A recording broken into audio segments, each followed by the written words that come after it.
Hello everyone, good afternoon. कपड़े के झोले, इस पार्ट में हमने गौरव ने कितने समझदारी से सुरेखा को पॉलीथीन के प्रयोग न करने के लिए जागरूक किया और उसे क्या क्या प्रदूषण होता है यह उसे अच्छे से समझाया।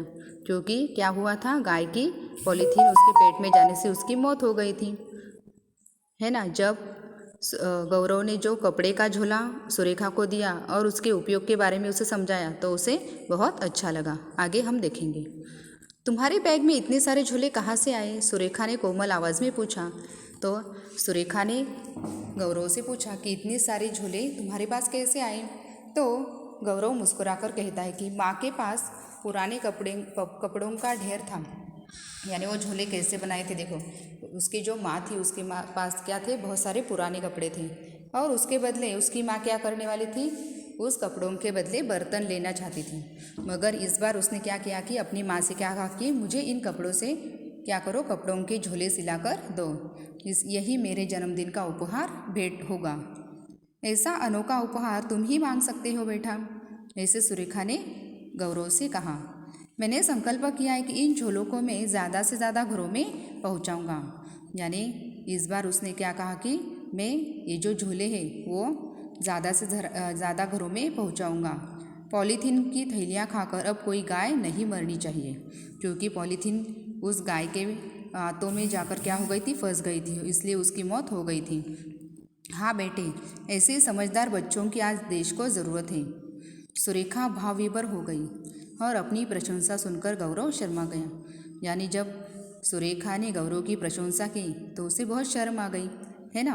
और शर्मा कर उस सुरेखा ने गौरव से क्या कहा कि आज ऐसे समझदार बच्चों की अपने देश को ज़रूरत है, लेकिन इतनी कड़ी धूप में तुम घर से मत निकला करो, यहाँ बीमार पड़ जाओगे तो परेशानी हो जाएगी। सुरेखा ने गौरव को फिर प्यार से समझा दिया।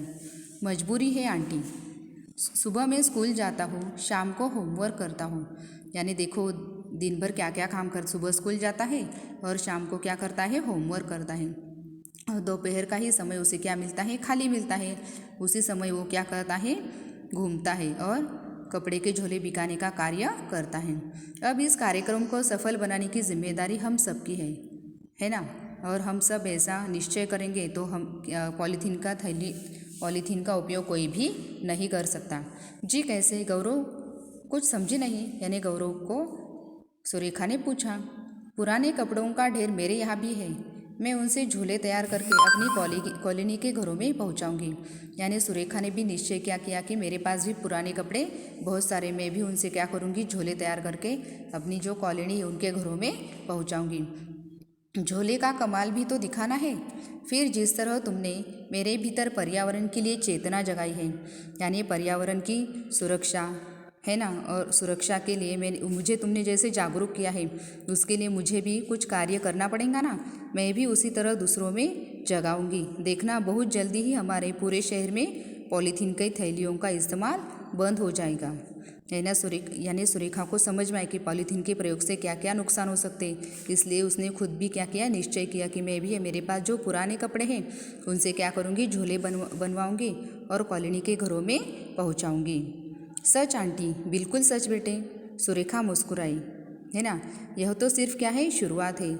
इस प्रकार धीरे धीरे पर्यावरण की शुद्धता के लिए देश का हर नागरिक क्या बनेगा, जाग उठेगा, है ना। इसलिए इस तरह गौरव ने सुरेखा को समझाया। कितना सुखद होगा तब। गौरव की आँखों की चमक दौड़ गई। यानी गौरव को बहुत अच्छा लगा, क्योंकि सुरेखा यह समझ गई थी कि पॉलीथीन के नुकसान क्या क्या है और इसका प्रयोग हमें नहीं करना चाहिए और पर्यावरण की सुरक्षा करनी चाहिए।